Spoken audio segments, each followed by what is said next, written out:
Hi, I'm a former higher ed CMO and I have a confession to make. I, like so many people in higher education right now, absolutely believe that we are at a turning point in terms of communicating the value of higher education to an incredibly skeptical public. We have seen the numbers decrease in terms of the trust that people have in higher education over the last decade or so. And it is truly scary. And I think we all should be a little bit scared. But I am absolutely encouraged that there actually is a campaign called Proud Sponsor of America at its Best that is doing exactly this. It is sharing the message of the value of higher education. It is not designed for recruitment, it is designed for convincing a skeptical public of the absolute value of what we do every day. And if you listen to this episode, I hope you're inspired to sign on and endorse this campaign. It is something that we all need to band together to reshape how people are thinking about the work they do. My guest for this episode is Tamalin Powell, who is the SVP of Higher Education for BVK. Her latest endeavor is producing and launching a national campaign that highlights the impact of higher education in the United States to specifically combat the negative narrative around the value of college. And we are going to be talking about what's in that campaign and how you can become part of it. I hope you enjoy.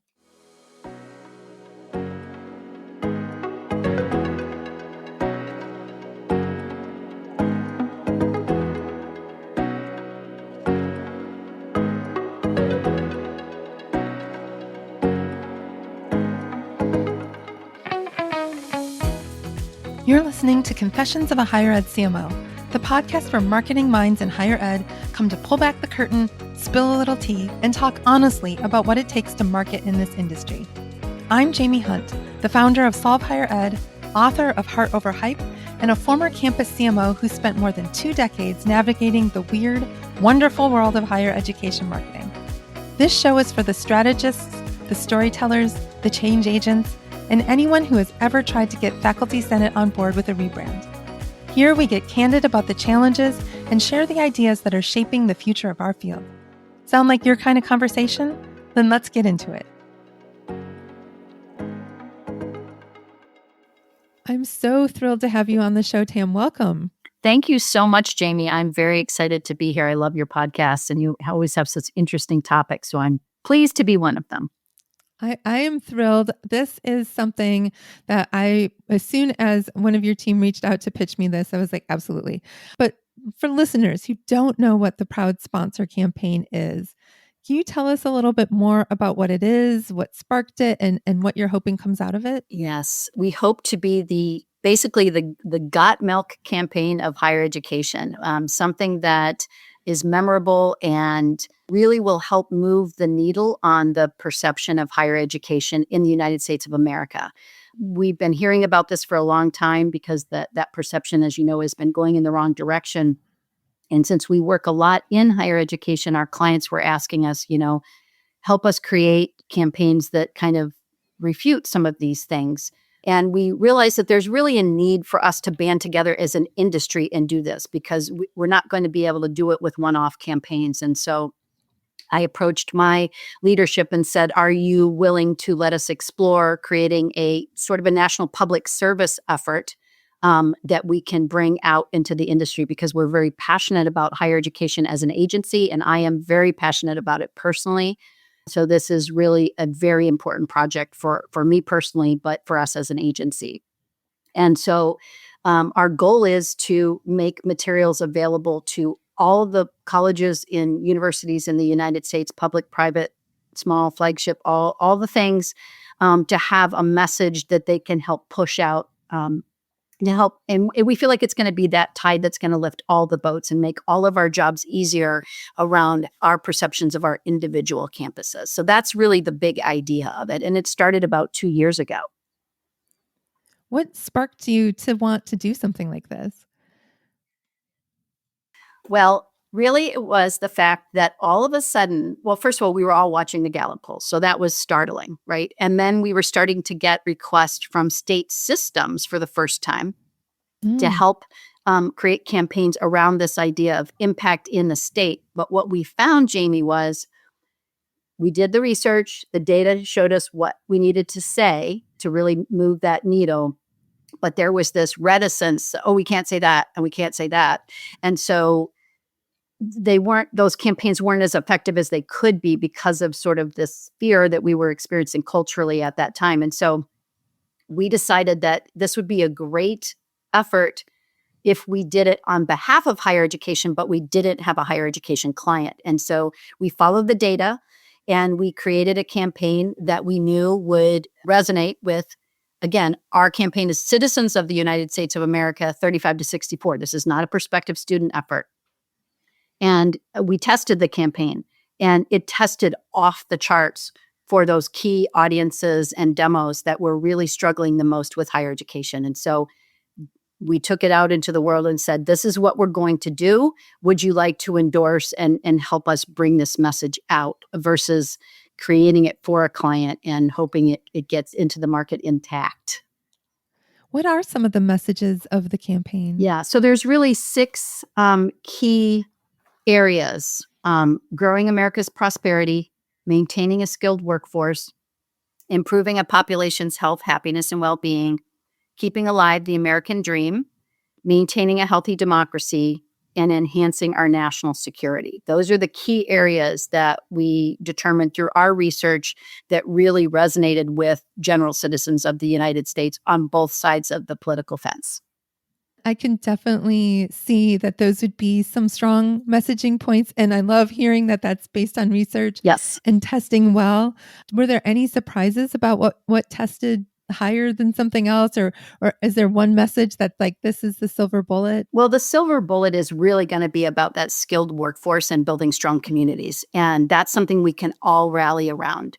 What was surprising to me was the last 2, maintaining a healthy democracy and national security, were pretty high and even moved the needle. In our research, we surveyed over 2,000 Americans, 35 to 64, in all parts of the US, and asked them a series of questions about how they felt about higher education, showed them our campaign, and then asked them how they felt about higher education afterward.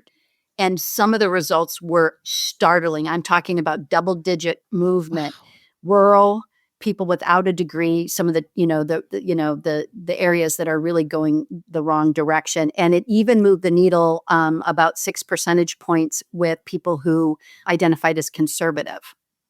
And Wow. so, and there were really good movements around skilled workforce and things like that. But around health, democracy, and national security, there was some, people rallying around that, which was a little bit surprising to me. That was over a year ago. So now things are a little bit different. So what we find is we may have to talk about democracy in a different way and inform citizenry and that sort of thing. And same with national security being not just about our military, but literally about protecting our cybersecurity and that kind of thing. And so people really relate to that. And I think, Jamie, that's one of the things that we struggle with in the higher education space as marketers is we want to tell people, look at all the great things we're doing, but we're not necessarily great at telling them why it matters to the average citizen. Like, what is this going to do for me if I don't have a degree? And I think that's part of the message of this campaign is college may not be for everybody. You may not choose to go to college, but the impacts coming out of higher education are for everybody, full stop. If anybody in the US wants to go to college, we should try to help them as an industry to find the best path for them. But that's not what this is about. This is just reminding Americans that most of the things you enjoy in our country have come out of higher education in one way, shape, or form. I'm absolutely in love with this campaign, and I feel like it speaks to the work that Idaho did with Lauren Griswold. There's an episode a couple of years ago called Got Milk and Potatoes, where Idaho's 4 institutions, public institutions, came together and did a statewide campaign, and they saw the needle move significantly, much like what you're saying, among all kinds of folks. Like the target was not, again, the prospective student, it was the general public, I think similar age demographics to what you're testing with. And I really, if you're listening to this and you work at a public in a state or in a system office in a state, I think it's a great opportunity for you to kind of come together within that system, within your state. If you work at a private institution, lots of privates are in consortiums, getting other folks on board with tackling this. I just think this is the time in higher education where we absolutely have to come together. And I hate the idea of we haven't done a good job of telling our story. That is like terrible, Terrible. terrible, Yep. terrible, terrible. Yep. But we have been really focused on telling the story to attract prospective students. Right. And there's a big gap in telling the story to get public in general invested in higher education. Yes. Yes. I could not agree with you more, Jamie. And I think the time is definitely now. So we know that those perception numbers, have fallen in the last decade from like 57% to what was it, 47% recently. Now it's back up just a little bit. But I think that's because we're getting that empathy lift because we have had that sort of negative, the target's been on us a little bit in the news media and so on. And so I think people are like, wait, I love my public institution. And we need that feeling to kind of carry on through all the institutions, right? Public, private, 2-year, 4-year, all the things. And I think we could do more together. Lauren obviously was on to something a couple of years ago and it worked very effectively. And we want to do that nationwide because we can only do this, I think, successfully if we do it together. And that doesn't take away from your individual efforts, but we know everybody is so busy right now. Like this is a crazy time in higher ed. It's not going to lighten up in the near term. And so what we're trying to do is make it as easy as possible for you to use the materials developed for this campaign. You can download them for free. You can push them out on your social media. We also give you, if you want to create your own statewide effort, we're going to give you a toolkit to be able to do that yourself. And if you can't do it yourself, BVK will agree to help you put it together at cost. And so this is not a money-making endeavor for this agency.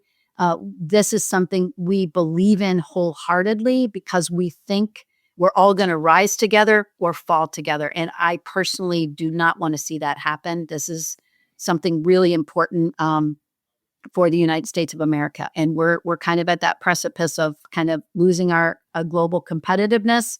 And there's so many jobs that need to be filled by college educated folks by 2030. And newsflash, that's one graduating class away. So, and we're seeing the number of men going to college going down and in different, demographics. And we can do something about that from a marketing perspective.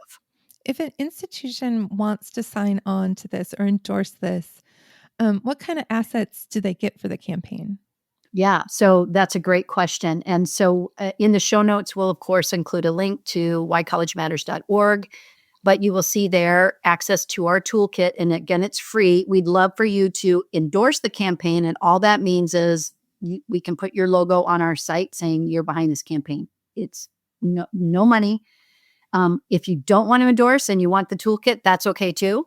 And you just have to fill out a form and agree to certain things like you won't brand it with your institution because it's not licensed that way and all of that. And so that you will use the toolkit as it stands. And if you want additional assets, you can reach out and ask for them and we'll make them because if you want them, somebody else probably does too.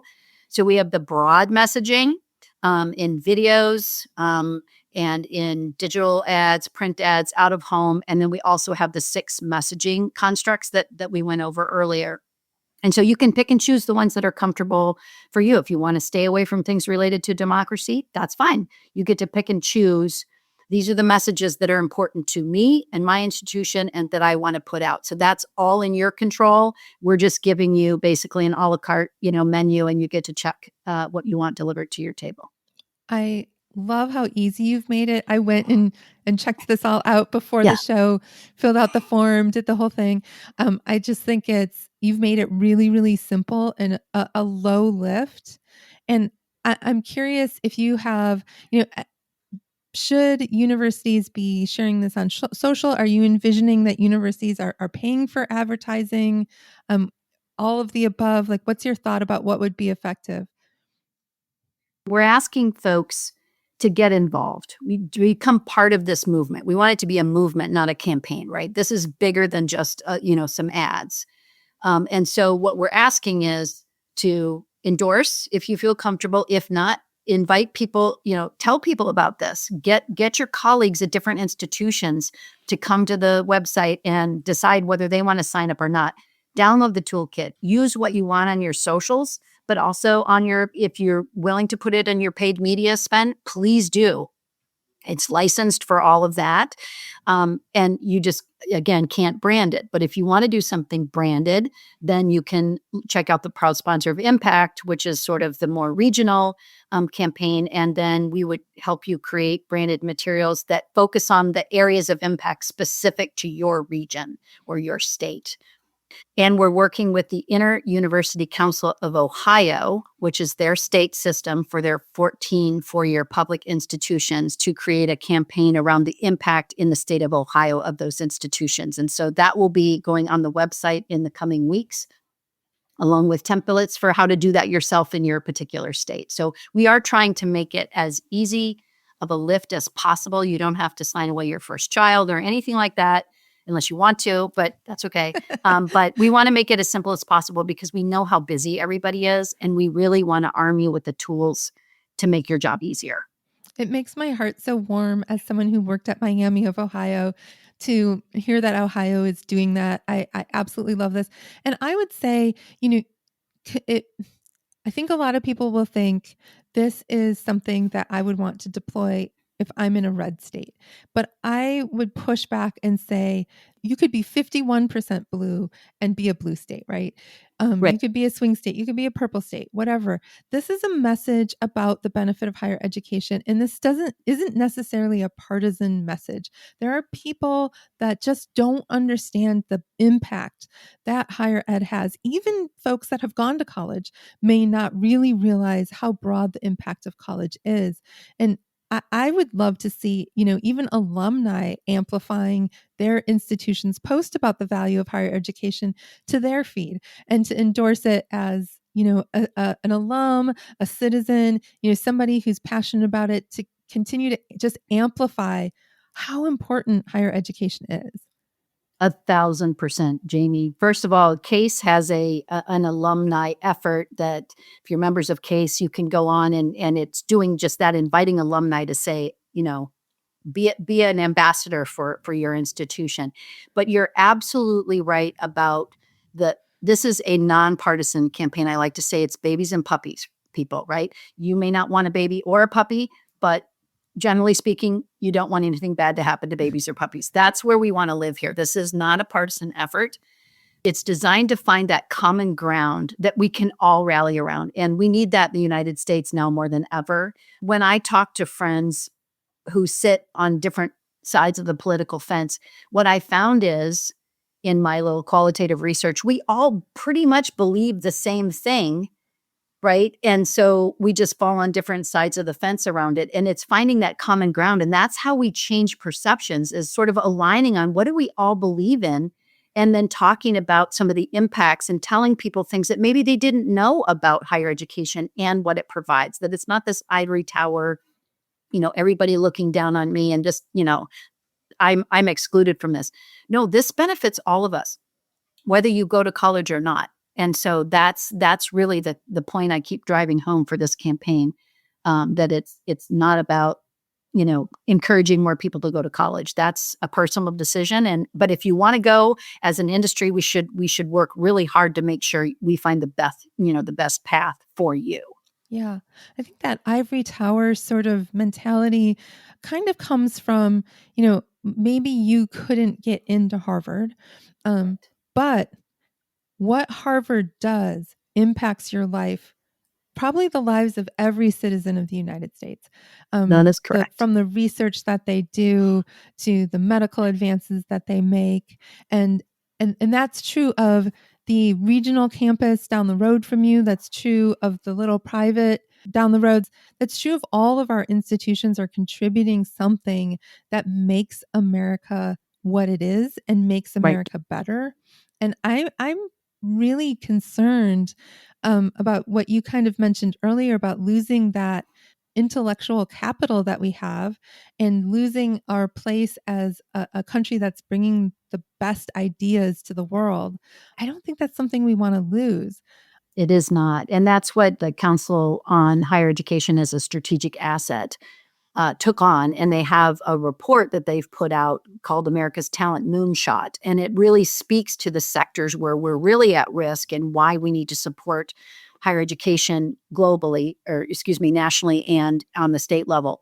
So if you're looking for that report, it's hesaus.org. It's right on their website there. And it's really worth reading because, to your point, this is a bigger issue than even we're even talking about really today, and so it's really important. And now is the time to really pay attention to it. Absolutely. Southeast Missouri State University needed to launch more targeted campaigns faster, yet they were bogged down by manual campaign builds, slow approvals, and vendor overload. With Element 451, they eliminated 5 vendor tools and gained marketing superpowers in one platform. They saw a 13% increase in applications, processed applications within 2 days, and achieved 30 to 35% email open rates. The impact was personalized, automated campaigns running at scale without the drag. Ready to churn your next campaign around in hours, not weeks? Try an agent today at element451.com/agents. One of the things that you had in your results of testing was that the hardest lift was around persuading conservatives about higher ed's role in democracy. You've kind of talked about potentially needing to reframe that terminology of democracy. And I'm really curious, was there a more, I guess I'm putting air quotes around neutral because what is neutral Yeah, in 2025? But is there any neutral proof points that you saw resonate really across the political spectrum? absolutely. And so you bring up a good point, and my colleagues and I were just talking about this yesterday when we gathered to kind of strategize on next steps for the campaign and so on. Is we don't want to shy away from those hot button words because they're hot buttons, but we also understand that we have to put them out there in a way that isn't in a divisive way, right? And so we may need to talk about the proof points a little bit differently. So strong, skilled, and informed workforce is a way to do that, right? Because that's something that, informed means you really understand different perspectives about what's going on in the world, and you don't just bring one perspective in with you. Strong communities that are healthier and more prosperous. That's a common ground word. Like, yes, we all want that, right? And the ability for all Americans to contribute to society, whether you have a degree or not. There are people who invent things and innovate things and provide goods and services that keep the United States strong that don't involve a college degree. Those are valuable as well. So really talking about that as an aspect of this. And this really shifts that conversation from a political agenda to being just about national strength. I mean, I'd like to see patriotism have a little bit of a resurgence, right? And it takes sort of a seminal event to make that happen, like 9/11. We don't want that. We just want to come back together and say, look, it's good to be an American. Yes, there's some things that need to be fixed in our country. Nobody will disagree with that. But we need to, kind of support that. And how do we do that going forward? And one of the things that people forget is higher education has been around since the beginning of our country. We're about to celebrate our 250th birthday, but higher ed has been there through every shift. When military were coming back from, World War I and World War II, the GI Bill and land grant institutions and all of those seminal moments where higher ed said, okay, we need more teachers. We're going to create normal schools. We need this. We're going to do this. So we have always reacted to what our country needs. Now is no different. And we are trying to do that in a culture, in a time that is another sort of seminal event. And going back to what we all can rally around in terms of a common ground is we are all here to educate people and teach them how to think, not what to think. And if we can kind of get back to that again, it levels that playing ground and takes it out the sort of the political aspect of it, because it's not supposed to be a political thing. This is what our country needs right now. We need something to rally around that isn't Yes. divisive. And I think I'm confident that the messaging is speaking to statistics and truth and, isn't just something we're kind of making up about higher education. This is, fact-based, rooted in reality. And that what makes a message strong, I think. Yes. Agreed. Taking the emotion out of it. Although there is a lot of emotion in this messaging, right? Like a lot of emotion Lots. around pride, Yes. around, feeling confident about the future. I want the very best nurses and doctors and researchers. As we all age, we want the very best of Exactly. that. We want our kids taught by the best teachers. We want our, the people who are growing our food to be using the latest innovations. Right. A lot of that comes out of colleges. I mean, Exactly. And yeah, we want to drive across bridges that are as safe as they can be and live in buildings that are as safe as they can be. And so that it's really important that we support this to go forward. yeah. One of the things that a lot of institutions that listen to the show probably don't have massive budgets to add, one more thing to what they're doing, but maybe they can contribute a little bit towards amplifying the message.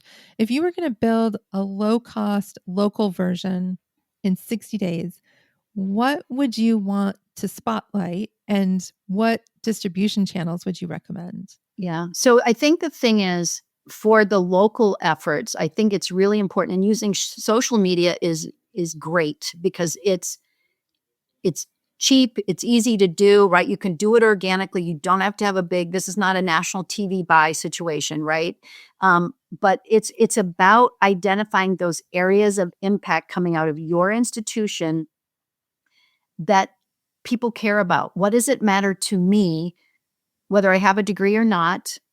How does it affect? Hey, we educate 75% of the state's teachers in our system or in our whatever, like whatever that fact is. Those are the kinds of things that I think resonate with your local community, to be like, oh my gosh, and tell them things that maybe they didn't know, or maybe they are a blinding glimpse of the obvious, but it's worth reminding them that, you know, your institution helped do X, Y, and Z, which benefited the community in this way. And in some cases, it's about, hey, we have the only, art museum in the city, and it's on our campus, and everybody gets to enjoy it. It doesn't have to be rocket science. It's about those impacts that make our communities better, happier, healthier, and more connected, and everybody in them. And so it's that tide that, again, raises all the boats. And so I think that's sort of the nuance that I would say. This doesn't have to be, in fact, it shouldn't be a polished initiative. It should feel organic and honest and, credible and all of those things. And I think that's how we're going to get the trust back and get it going, further in the right direction.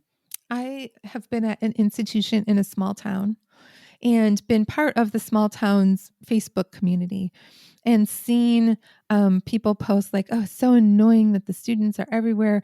And then the people kind of hopping in with, we wouldn't have the amenities that we have in this town without the institution being here. You wouldn't probably be able to live here because there would be no jobs, Right. because so many of our jobs only exist in this town because we're Yes. servicing students, or we're servicing the people who teach the students. And I think getting this out, particularly, at that type of institutions, in this analogy I'm sharing, it gives those assets to those folks that are countering that misperception as well. Like, now they have a place where they can say, here's some statistics. You could piggyback this off of your economic impact reporting. So when you're getting that study that says you have a $600 million impact on the region, grab some of the assets from this, grab some of the talking points from Mhm. this. It's been tested. You've done all the hard work of picking, what messaging resonates, and piggyback that into that messaging. I think a lot of times those economic impact reports are the opportunity to share this kind of message. That's a really good observation, and I think just a reminder that to take whatever it is you're talking about and circle back to what's the impact on the average citizen. And let's not forget too, this is our opportunity to talk to local legislators, right, and state legislators to remind them of the value that we individually and collectively bring as institutions of higher learning. So we need to remind them of some of those very points. And we're really good at the economic impact part of it, right? Broadly. We've been doing that for years. And that's sort of an expectation now. So, what are the other things that you can talk about and dial up that maybe people aren't thinking about? Even if it's, little things that just benefit the community, like where would these kids play soccer if they didn't have this? Or, just the vibrancy of living on or near a college campus. I love it. I love it. I love it. There's just an energy there that I just love. And so, there's something to be said for protecting that as well, because it's a really special part of communities that have, a college located there, and that town and gown, relationship for sure.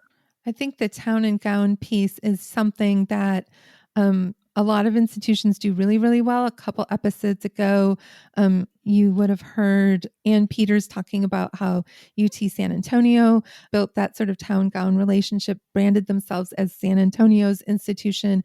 I think this is just another piece of those types of campaigns. So if you're doing something like that, there's assets here that I think could help, messaging here that I think could help. I mean, we really all have to get behind this. There's 4,000-ish institutions Yeah. of higher ed in this country. If we all did it, it would be such an overpowering, powerful message. Right. It's probably unrealistic to think 100% are going to. If half, if a quarter, if 10%, Right. that's still a massive number of people sharing this. And that gets me super, super excited. Same. And this is we're starting to be able to get the word out and do that. And we're hoping it's sort of like that ice bucket challenge where people hear about it. It's like, okay, I want to do that. And so we do need to do it together or it's never going to work. I mean, we're just a small firm located in the Midwest. Like, we're not going to be able to do this without, the endorsements of organizations like CASE and ACE and AGB and some of the key higher ed organizations. But we need more at that level. But we also need more colleges and universities, raising their hands saying, yes, we believe in this. And so we're really excited about that. And it really will augment whatever the thing. I think that's the key I want to bring out here is this is meant to augment whatever efforts you are doing, not replace them. And it will make, your other efforts like prospecting for students, I think, more successful because you've softened the ground of people saying, higher ed is a good thing. And then you can come in and tell them why your institution is a good thing. And it's sort of like the Got Milk campaign. It started as, the milk board, right? Wanting to say, hey, people aren't buying milk anymore. And then it allowed the local grocers to come in and run their ads for all their milk products. And so they benefited by selling more milk and it benefited, up the food chain. And so I feel like there's a lot of synergies. And that's such a memorable campaign. They're celebrating their 30th anniversary and people are still talking about it. And that's, to me, is phenomenal. And that's why I keep using that as I want this to be the Got Milk campaign of higher education. Because I want it to live on. I want this to be not a one and done, but something that we just remember to do to get us back to where we need to be in our rightful place, but also then help keep us there and learning along the way, because we're not perfect and we're going to have missteps as an industry, as individual institutions, but then we can come back together and keep going in the right direction. I love it. What are some of the next steps for the campaign? We're officially launching October 17th. We're going to have an ad in the Chronicle of Higher Education that really kind of announces the campaign for the first time. We will have a huge presence at the AMA this year in terms of sponsorship, and we're going to have our materials out there in hopes that we create a sense of awareness. So now we're starting to do the tentacles. There's going to be an Instagram page and a LinkedIn page that are going to go live as well. Hoping to drive people to the website to endorse, to share the campaign, and to network so that if they have potential corporate sponsors in their community or nationally that they work with, CASE as our fundraising partner can help nurture those relationships. because we are trying to get paid corporate sponsorships outside of higher education to help fund the paid media effort so we can create more awareness of the campaign itself. So there's twofold, right? We need higher ed to be aware of it and sign up. And so those are our immediate next steps. And then we need the citizens of the United States to start seeing this. And so that's kind of the direction we're going right now. It feels like you have a whole plan for how to get this executed. I'm super excited to be, part of this conversation right now. Where can people learn more? They can go to whycollegematters.org, and the entire campaign is there. The toolkit, the research report, media that we've gotten, who's endorsed, all the areas of impact, how you can participate. And again, this is sort of a morphing thing, right? Because as we do more things, this podcast will go on there and those types of things. And so we just want to have that be our resource for what's happening in the campaign. You can sign up for our newsletter. We have a quarterly newsletter that tells you kind of the latest, greatest, so you can remember to go to the website and check it out. So there's a link to sign up with that. So it's been 2 years in the making. And going back to your point of how this kind of came to be, we treated this as if higher education were our client, right? And so we approached it. We did our strategic briefs. We did our research. We did our, download of the creative team. They gave us 3 concepts. We chose the one. We tested it. Then we brought it to market. So we treated it, it wasn't just a bunch of ad people sitting around a room going, here's an idea, let's just do this. We really did the due diligence that we do if you came to us and said, I need a branding campaign. So this is the campaign that we think will help rebrand college and kind of get us all in alignment. But it is going to take all of us. And that has been the biggest push and struggle, because trying to get the word out with no budgets. I mean, BBK has been very generous in terms of allowing us to spend a lot of time and make some out-of-pocket investments to make this campaign happen. But they do draw the line at, a multi-million-dollar media spend to help support it. Go figure. But so we treated it as if we had a client. And I think that's helped give us the discipline to do all the things in the right way. And I hope people will see that, people like you, and say, this is well thought out, well strategized, well executed. How do I get involved? I love it. If people want to chat with you about it, where can they find you? Absolutely. You can find me on LinkedIn, and we'll put that in the show notes, I would assume. And my email is tamerlan.powell@bbk.com. I welcome any conversations. I've met a lot of great people as this thing is kind of trickling out. And I'm happy to have conversations with you about how to get involved in the national campaign, or if you want to do something locally. We just, and whether you're a higher ed association or you're at a college or university, we welcome any and all inquiries and offers to help. If you want to get involved and have a great idea, we'd love to hear from you, because we're not trying to do this in a vacuum. We're just trying to get it started. Listeners, as always, you can find me on LinkedIn at Jaime Hunt, JaimeHunt, or on my website, solvehighered.com. You can find my book at heartoverhype.com. And if you liked this episode or you want to amplify this message, it would be really helpful if you left a review, passed it on to someone. Really want to get folks to understand kind of what is out there and to get involved in this. So please consider doing that as well if you're interested in amplifying this. And until then, let's go bust some silos. Thanks for listening to Confessions of a Higher Ed CMO. This show is a proud member of the Enrollify Network, home to Higher Ed's largest collection of podcasts. Enrollify is where higher ed goes to grow. So be sure to check out our other podcasts, webinars, video clips, blogs, and more. Visit Enrollify.org and subscribe for all the latest details and contact drops directly to your inbox.